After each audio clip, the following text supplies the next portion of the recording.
Aujourd'hui, je reviens avec Kanye West et Bianca. Si vous avez vu ma dernière vidéo, il semblerait que Bianca est sur le départ et a pour objectif, et je peux pas trop lui en vouloir, je pense que j'aurais peut-être fait la même chose, de lui prendre la moitié de sa fortune, si elle y arrive bien évidemment, car Kanye a une armée d'avocats et un service juridique assez redoutable.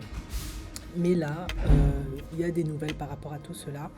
Il semblerait que Kanye aurait trompé Bianca Sanseri avec une de ses employées.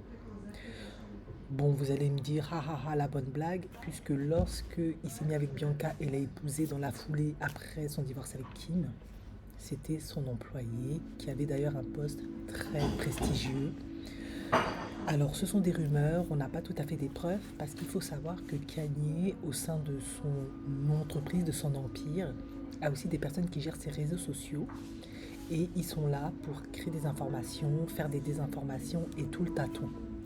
Tant et si bien que, d'ailleurs, il est rentré en litige avec une de ses anciennes employées, qui est une assistante personnelle, qui l'accuse de licenciement abusif. Elle s'appelle Lorraine Picciota. Elle a 35 ans, donc elle a travaillé avec lui entre 2021 et 2022.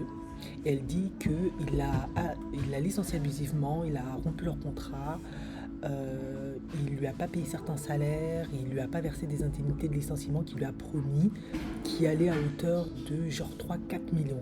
Ouais, mais Kanye, franchement, même si t'es dingos, moi je vais bien travailler avec toi. En tout cas, l'affaire est toujours devant la justice. Il n'y a pas que ça.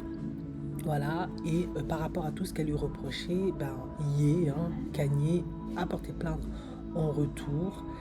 Elle l'accuse aussi parce que elle dit que il a tenté aussi de la séduire. Vous voyez ce que je veux dire, hein.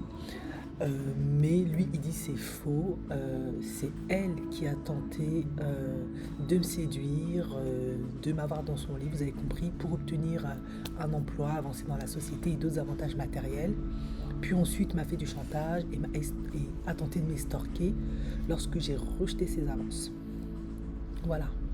Et apparemment, Kanye dit que Lorraine Picciota lui avait demandé à ce qu'on lui donne un certain nombre d'articles de luxe pendant qu'elle était toujours employée pour Kanye, notamment des sacs Hermès Birgui, une voiture de sport Lamborghini. Et lorsque Kanye a refusé, elle l'a menacée. Maintenant, eux, ils disent que Lorraine Picciota a profité du fait qu'elle travaille avec Kanye et de sa proximité pour chercher à obtenir des avantages, des promotions, etc. Bon, honnêtement, au vu de la situation, je me dis en fait que autant Kanye que elle, c'est possible. Kanye, la preuve, il s'est mis avec Bianca, c'était une de ses anciennes employées. Il l'a épousée et ça fait 2 ans qu'il est avec elle. Et Bianca, selon les rumeurs, prétend, mais on n'a toujours pas le fin mot de l'histoire, qu'elle est victime de manipulation émotionnelle et d'humiliation publique. Y influence ses choix vestimentaires qui sont extrêmement provocants, sexy. Bien que je trouve que c'est une femme magnifique, c'est pas la question. Donc, pour moi, il est tout à fait possible que Kanye, et je vois pas pourquoi il se contenterait que de Bianca, aurait pu lui faire des avances pour avoir des bails, etc. Et lui faire plein de promesses. Parce que je pense que c'est certainement une certaine proposition qu'il a dû faire à Bianca. En revanche, je pense aussi que cette employée, Lorraine, peut parfaitement avoir fait ce qu'elle a fait.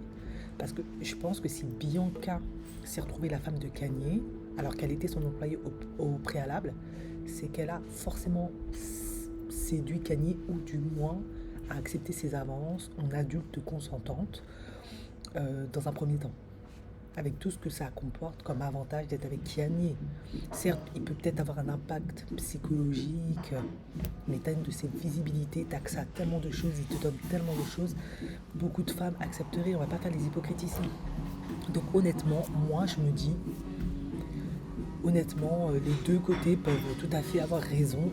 Et finalement, je me dis, peut-être que la vérité se trouve entre les deux. Je pense que Kanye n'était pas indifférent, Lorraine n'était pas indifférent, mais il y a Bianca entre les deux. Et je pense que quand Bianca, elle a certainement dû faire comprendre à Kanye, je suppose, c'est un peu comme ça que ça se passe dans les dynamiques de couple, si t'arrêtes pas tes conneries, je te quitte. et je vais exposer tous tes secrets à la presse, comme ça se fait. Mais Kanye s'est peut-être ravisé, Lorenz elle a peut-être énervé parce qu'elle a peut-être raté des trucs et je peux comprendre cette opportunité. Faut voir les choses dans son ensemble. Et maintenant ça donne la bataille juridique que ça donne. D'autant plus qu'un des anciens associés de Kanye qui s'est éloigné de lui depuis avait découragé Kanye de se mettre en couple avec Bianca car il considérait que Bianca pouvait être une menace pour sa réputation et son empire. Tout simplement parce que Bianca, faut comprendre les choses sous cet angle, a 10 fois moins à perdre qu'un Kanye. Elle a tout à gagner. Elle était une employée méritante, elle avait son diplôme, elle a été embauchée parce qu'elle avait des compétences. Mais vous imaginez en matière d'hypergamie, le level up qu'elle fait, il est inconsidérable. Donc elle a tout à gagner.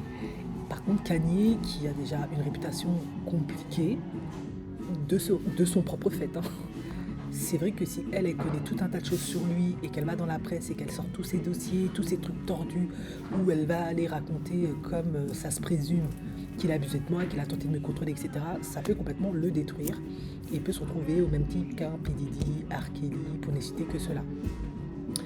Contrairement à une Kim qui, elle aussi, avait autant à perdre qu'un Kanye, car elle était aussi fameuse, machin, beaucoup moins que lui, mais vous connaissez.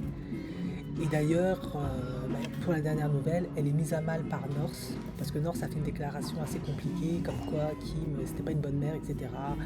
Elle était très dépendante de la nounou, elle passait pas du temps de qualité, etc. Bon, on a l'air du narcissisme, donc je pense que toutes les mamans qui aiment être devant les écrans, devant les médias, ça complique la parentalité dans le sens où il faut avoir la capacité de donner de l'attention à son enfant, donner de l'affection, de l'amour de manière qualitative et te battre pour qu'on ne t'oublie pas. Donc ça complexifie les rapports enfants, on l'a vu même avec les réseaux sociaux, avec un tas de youtubeurs qui se retrouvent avec plein de problèmes par rapport à ça. Enfin bref, on verra ce qui se passe par la suite.